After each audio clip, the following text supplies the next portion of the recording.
స్వామి రాత్రి లేదు పగలు లేదు, ఇంత జనమా, ఇంతమంది తడి బట్టలతో నీకు అంగప్రదక్షిణాలా, ఇంతమంది తలనీలాలు ఇచ్చేసి నీ దగ్గరికి వచ్చి దర్శనమా, ఇంతమంది ముడుపులు తీసుకొచ్చి హుండీల్లో వేసేస్తున్నారా, ఎప్పుడు వింటున్నావయ్యా ఈ కష్టాలన్నీ?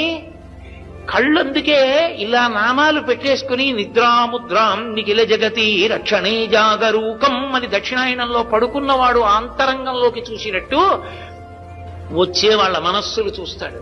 వ్యాసుడు అందుకే ఓ మాట అన్నాడు, వెంకటాచల క్షేత్రంలో వెంకటేశ్వర స్వామి వారి ముఖమండలం బహుప్రసన్నంగా ఉంటుంది.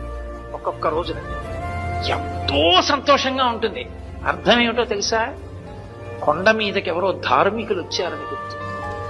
ధర్మమునందు విశేషమైన అనురక్తి ఉన్న వాళ్ళు కొండ మీదకి వచ్చారనుకోండి, ఆ రోజు మురిసిపోతాట, ఒరే ఒక్కడు వచ్చాడు